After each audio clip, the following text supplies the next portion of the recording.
Unleash the power of knowledge and connect with the heartbeat of the African diaspora.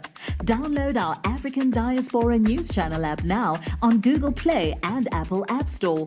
Stay informed with authentic and diverse perspectives, breaking news, and cultural insights. Immerse yourself in a community that celebrates unity, resilience, and progress. Experience the vibrancy of the diaspora at your fingertips. Don't miss out. Empower your perspective today. Search African Diaspora News Channel and join the conversation. Peace, family. My name is Vicki Dillard for African Diaspora News Channel. Thank you so much for tuning in, family. How many of you all have heard of WEF, WEF, which stands for the World Economic Forum? This is an annual meeting that takes place it's a global meeting, typically takes place in Davos. Yes. Well, family, this year, South Africa's President Ramaphosa makes an appearance and gives a speech.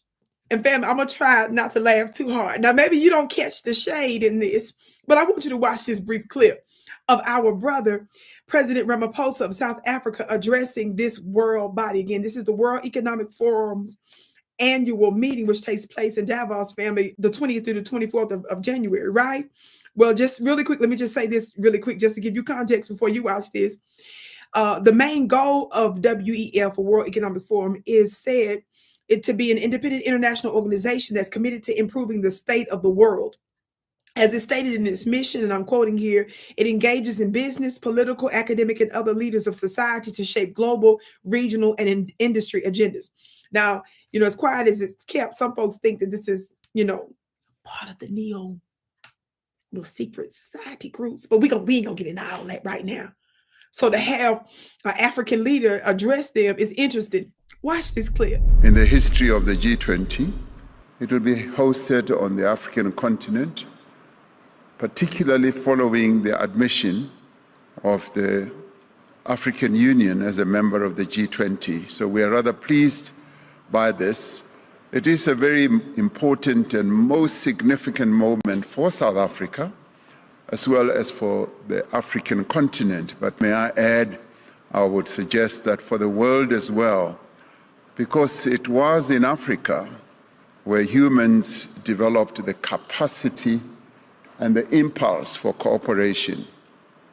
Cooperation has been one of the key markers of human development, touching on many aspects of human life, survival, social organization, technological and cultural progress, which is what the G20 was established for, to foster cooperation and to deal with challenges that the world faces. So cooperation is the bedrock of human civilization, because without cooperation and collaboration between individuals, groups of individuals, peoples around the world and nations, humanity simply cannot progress. Okay, family, did you all, Vicki, act right. Did you all hear him tell this world body where civilization and cooperation got its start? Family, that's not the first time he referred to that in that speech. Of course, the speech is much longer than that. It's really wasn't that long. I think it was just under 20 minutes or so. But anyway, I'm saying, of course, the clip we showed you is just very short. But President Ramaphosa had to remind them folks where civilization got its start and how cooperation and behavior, learning of civilized behavior came from us. So did you catch the shade of him letting them know? So we don't really need y'all to give us advice on civilized behavior.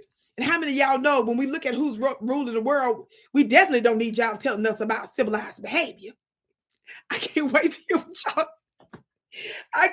what you all have to say about it below there. That I got a kick out of that. And some of you all have to understand how this kind of stuff works. This was a very strong speech. He talked about climate change. He talks about jobs. He talked about respect. He talked about a number of different things. And I have to say, while he was very diplomatic, He was very sagacious. He was very respectful. I felt he was very, very strong throughout this entire lecture. Shout out to South Africa's President Ramaphosa family. Please don't get it twisted. Whatever issues you feel is happening there domestically, I'm not conflating that with what he is doing internationally, and that matters a whole lot. And believe it or not, there are a lot of mess making that happens domestically, where there are plants from international forces that come into your country and exacerbate things and makes things more difficult for your government to run and to be efficient. And those things that are happening from without, I know, because I'm the one that laid the groundwork in terms of doing a lot of coverage on political hearings, governmental hearings, congressional hearings here in the United States. And I'm the one that's covered such things.